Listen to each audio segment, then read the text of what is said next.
আজি ভাওনাৰ সংলাপ প্ৰতিযোগিতাত শ্ৰীকৃষ্ণই তাৰকালীনা নাটভাগীৰ নৰকাসুৰ চৰিত্ৰৰ এটি সংলাপ প্ৰক্ষেপণ কৰিবলৈ ওলাইছো। কৃষ্ণ।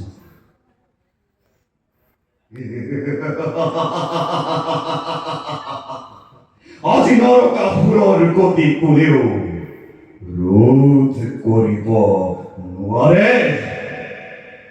জীৱজুৰ যন্ত্ৰণাই আজি মোক বাধ্য কৰিছে।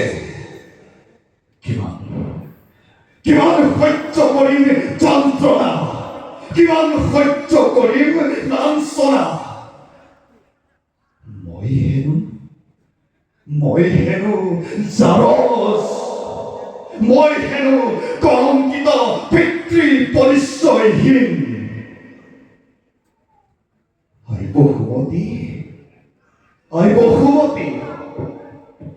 এতিয়া তুমি ক'ত আছা? আই বহুমতী, এতিয়া তুমি ক'ত আছা? এতিয়া তুমি ক'ত আছা? নে কামনাৰ চাৰিতাৰ্থ পূৰণৰ বাবে তুমি মোক জন্ম দিলা? তুমি এই নৰকাসুৰক জন্ম দিলা। আৰু জন্ম দিয়াৰ পাছত জগতৰ দুৱাৰে দুৱাৰে গৈ মোৰ বাবে এটুকুৰা ঠাই বিচাৰি নাপালা। স্বৰ্গলৈ গলো, মৰ্ত্যত ফুৰিলো, পাতালত ভ্ৰমিলো, কিন্তু কোনেও মোক জাৰজ বুলি, পিতৃ পৰিচয়হীন কলংকিত বুলি এটুকুৰা ঠাই নিদিয়ে। দেৱৰাজ ইন্দ্ৰ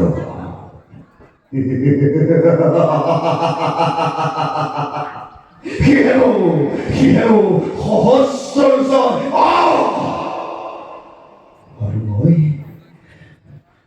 আৰু মই জাৰজ, আৰু মই জাৰজ। এই দেৱেন্দ্ৰ, তোক নিমিষতে ধুইৰ লগত মিহলাই দিব পাৰো মই। শিৱৰ পুত্ৰ কাৰ্তিক, সি কেতিয়াও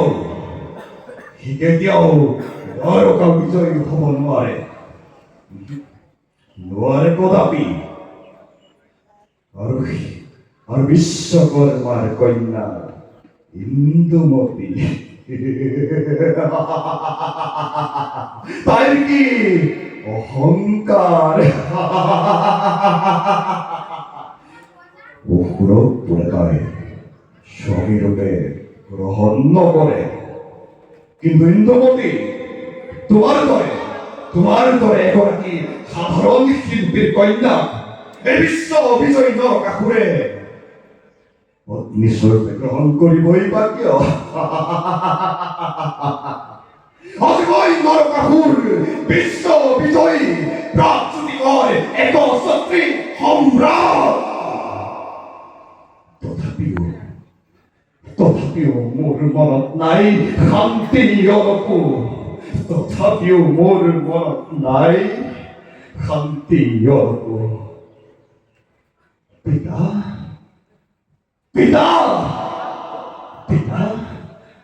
তুমি এতিয়া ক'ত আছা পিতা? এবাৰ আহি এই জগতৰ আগত কৈ যোৱাহি, তোমাৰ পুত্ৰ এই নৰকাসুৰ জাৰজ নহয়। পিতা, এবাৰ আহি এই জগতৰ আগত কৈ যোৱাহি, তোমাৰ পুত্ৰ নৰকাসুৰ জাৰজ নহয় পিতা, জাৰজ নহয়। ধন্যবাদ।